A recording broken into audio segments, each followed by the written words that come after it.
overall, the purpose for these 16 tiles is as a decorative border around the base of the statue that Chris Bennett is sculpting, the portrait statue of Lee Gobble. I'm calling them neck tiles because each of the 16 tiles is shaped like a necktie, and they'll fan out around the circular base like a stylized turkey tail, which falls into, let's see, how do I say this? I mean, Lee Gobble took his name and played with it. And so we're doing the same thing in his honor, in the spirit of his playful merchandising and self-deprecating promotional style. He really was good at taking his unusual last name and running with it. He bequeathed a large number of files from his personal collection.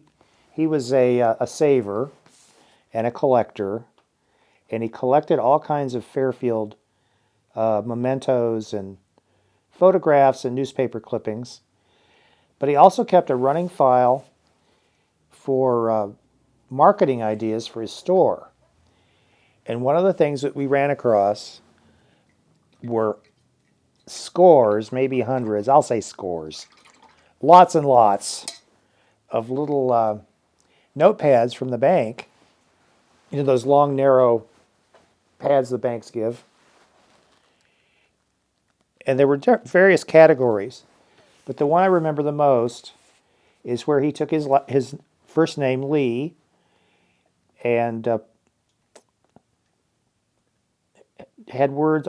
Seems like each sheet of paper had a different word on it, or maybe 2 or 3 words. Curiously, gorgeously. I have to remember that one. Cordially. For some reason, cordially sticks out in my mind. But things that ended with ly, and he would substitute his name.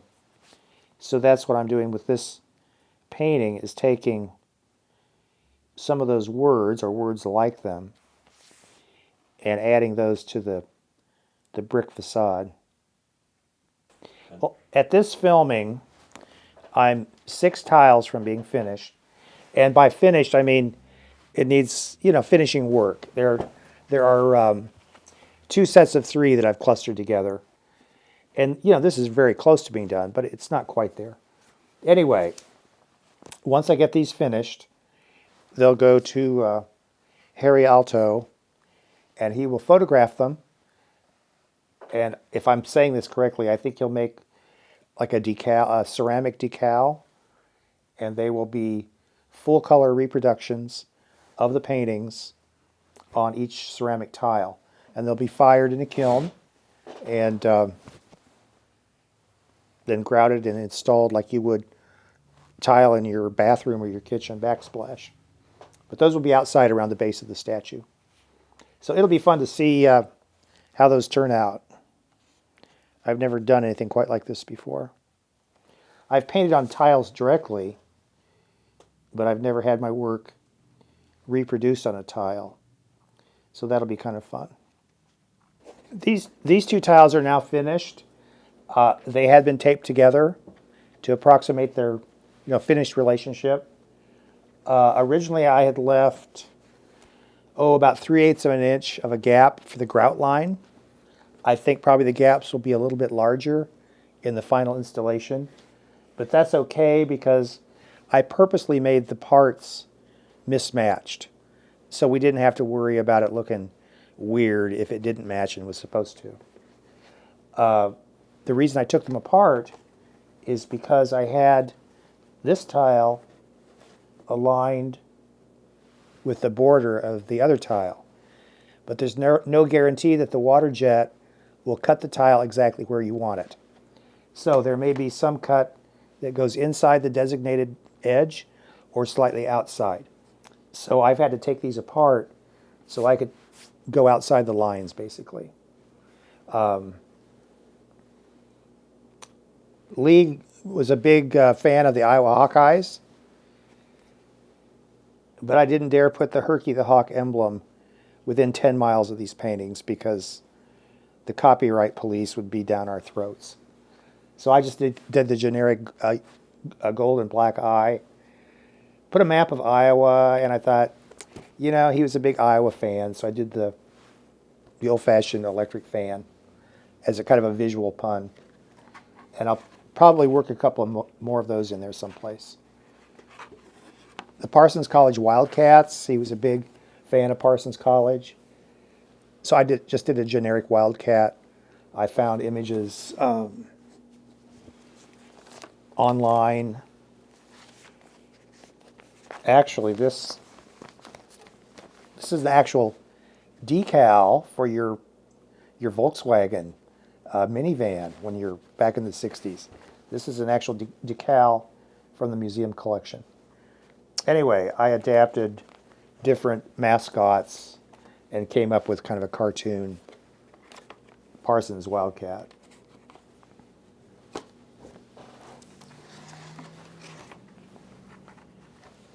This set is the final 3 in the 16.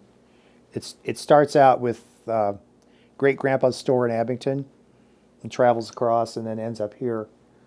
I really like these tiles.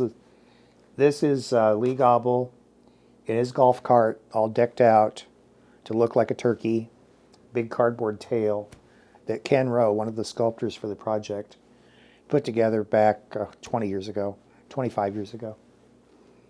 And of course, Lee was instrumental in getting the courthouse steeple restored.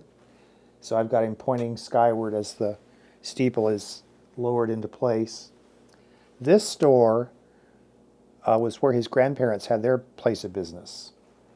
And then I've begun adding little miniature turkeys here and there. So here I have a turkey hen walking through tall grass. I asked Susan Kessel if she wanted one signature on the collection or if she wanted each tile with a signature. She said she wanted a signature with each tile. And I have complied with that. And the way I know I'm done is when I have the signature worked into the overall composition. So your job as the viewer, when these are installed, is to figure out where I've put my name. Some are easy to see and some aren't. I think some of them might be backwards, just because it fit the brush strokes better that were already there. But it's kind of a challenge to figure out where to put it. As you can see, I've got some floating turkey feathers. I really had a lot of fun playing with the negative space where the jagged edge of the facade of the store plays against the arc of the turkey tail. Barhite Chapel is in here. And then Lee's famous saying, "This turkey ain't done yet. G, G, G, gobble, gobble, gobble."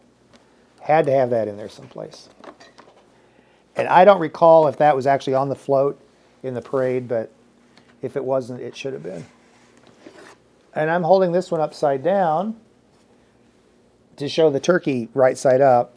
And that's part of the whole point of that, is to have topsy-turvy images that allow the viewer to see something right side up, no matter if they're standing in front of the statue or behind it.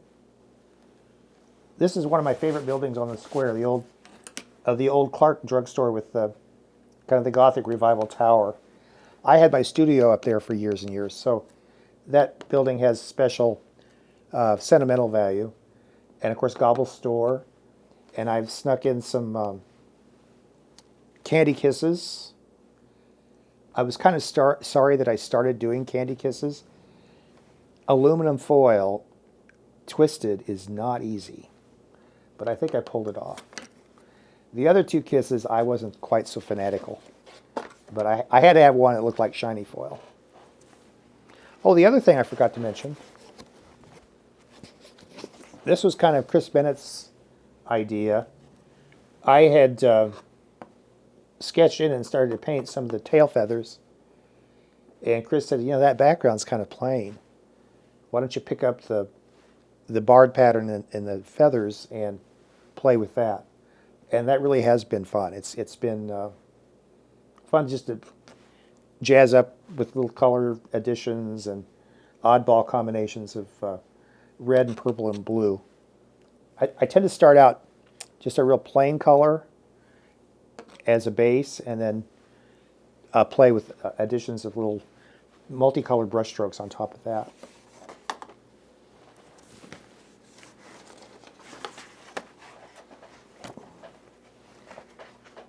These 3 tiles are not yet finished. These are 3 of the 6 that I mentioned earlier. This guy in the middle is Bill Larue. He was kind of like the town character, lived at the Fairfield Hotel, was a big sports fan. He had his collection of Parsons College t-shirts, sweatshirts, Fairfield High School, and then Iowa Wesleyan. He would a lot of times wear the opposing team's sweater, either wear the opposing team's sweater and sit on the home side, or let's say an Iowa Wesleyan game, he'd wear the Parsons sweater and then sit on the Iowa Wesleyan side of the stadium. And I put him in here because Lee Gobble was fond of using Bill as a prop in practical jokes. The one I specifically know about, something about a violin case full of beer that Bill brought to a party someplace. And of course, Bill loved the attention and was happy to comply with Gobble's latest scheme. They're not painted much yet, but the wristwatches radiating from the bicycle wheels, these make reference to the fact that Bill always had 3 or 4 watches on. And I hope to get some saddle shoes in here. He wore saddle shoes a lot. Of course, the Fairfield High School letter sweater. He always had a cigar. And this bicycle, I think it was a 1947 Silver King. This was his Sunday bike with the steering wheel. His regular bike had just regular handlebars with the streamers and decals. Anyway, this was his Sunday bike. He only rode it on Sundays, and if it was raining, he kept it inside. So I had to have Bill Larue in here as part of the local color. And got a candy kiss up here. I've always liked the deckled edge of the old photographs from the 50s.